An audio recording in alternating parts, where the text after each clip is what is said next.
it is helpful to have some sort of generalized formula or way of finding the probability density function of some function of our random variable x. So we'll just call this the change of variables generalized formula theorem. And let's suppose that we have a probability density function for a random variable x where the instances of x take on multiple states, potentially, right? So we could have that there's more than one state input into the PDF.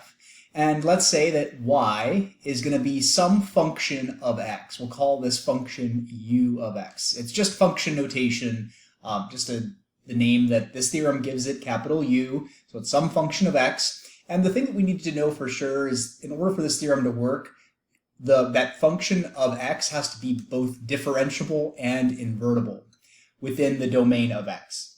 Okay, so basically that means that if y is equal to u of x, that in order for this to be invertible, what we would need to be able to do is to take u inverse of both sides, right? So we're basically doing the same thing to both sides here.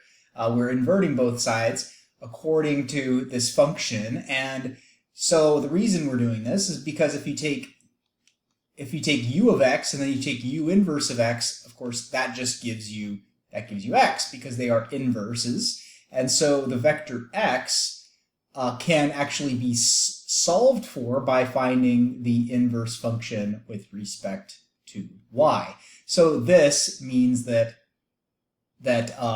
u of x is invertible. If it's not invertible, it's going to be really hard to find that distribution. And if it is both differentiable and invertible on the domain of x, then it follows that the distribution for y is as such. It is the PDF of x evaluated at u inverse y. I changed this notation. This is usually shown as x vector, but then it looks a lot like a partial derivative. So I'm just going to use the random variable here. This is the PDF of x evaluated with u inverse y. Multiplied by, this is the absolute value of the determinant of the Jacobian of u inverse y. So let's look at an example. It's a lot less scary than it appears at first sight. So suppose x has two states. X vector contains x1 and x2, an associated PDF of this guy here. So 1 over 2 pi e to the negative 1/2 x transpose x in that exponent. Derive the PDF of the linear transformation y equals a times x. Okay, so linear transformation follows certain properties, right? In essence, what we can do to this vector is we can swap rows, we can add one multiple of a row to another, we can scale a row. Those would be the operations that can be performed on x for that operation to be considered a linear transformation. So this A matrix is going to be some standard matrix with 4 components. And so let's get at it. So the first thing we need to do is we need to get u inverse of y. So in other words, if u of x is, which is the same thing as writing y, which is some function of x, is a times x, then the question is, well, how do we invert this and get x in terms of y? Well, we can multiply both sides of this equation by a inverse, and that will, because again, we're assuming that it's invertible, so if we multiply both sides by a inverse, the right spot, here we get the identity, and we're left with x equals a inverse y, and this is precisely what we would consider the inverse function with respect to y. So if y is equal to ax, then x is equal to a inverse y.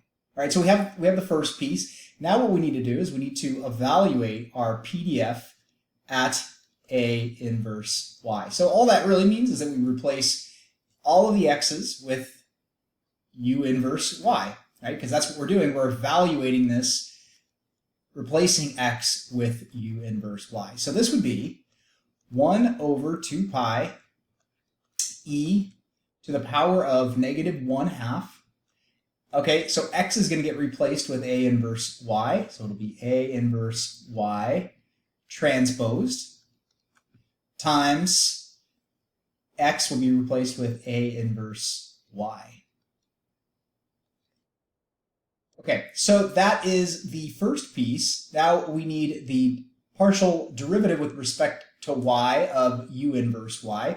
So here's our u inverse y, and we need the partial derivative or the Jacobian with respect to the vector y.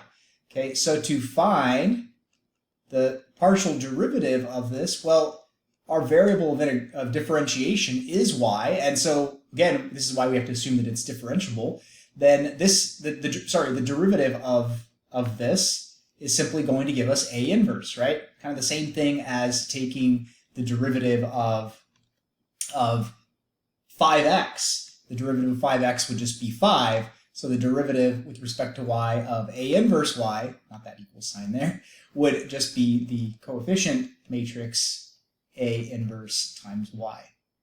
Okay, so that's the derivative. Now we need the determinant of u inverse y. Okay, what's the determinant of, I'm sorry, I wrote A inverse y. This should just be A inverse. What is the determinant of this? Well, first of all, it's a 2 by 2. So for a 2 by 2 matrix, its inverse is going to be 1 over the determinant, AD minus BC,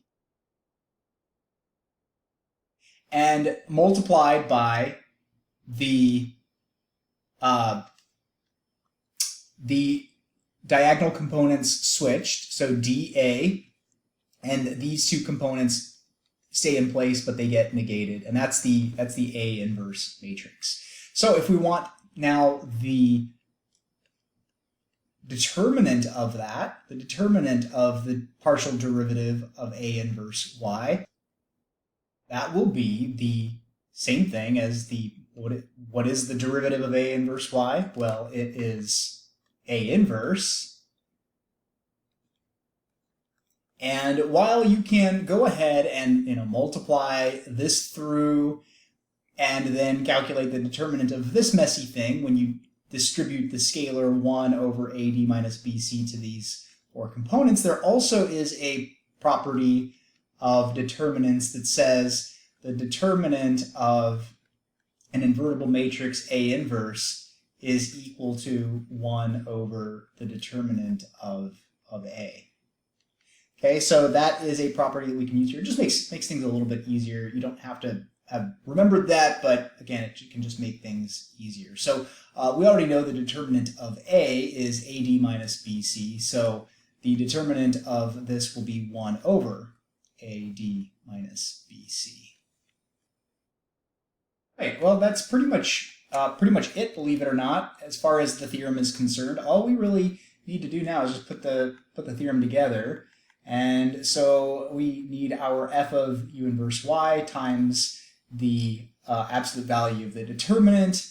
In our case, that will be the absolute value of this quantity here. So I should put that this is the determinant of the absolute value, or the absolute value of the determinant, like so. And there we go. So now to put the pieces together, the distribution, the PDF, the distribution function, f of y, therefore f of y equals, first thing we have is f of u inverse of y, which is going to be what we came up with right up here, 1 over 2 pi e to the power of -1/2. Now, you don't have to do this, but the transpose of a product is the product of the transposes in reverse order. So it would actually be y transpose, A inverse transposed. Okay, that's just this piece here.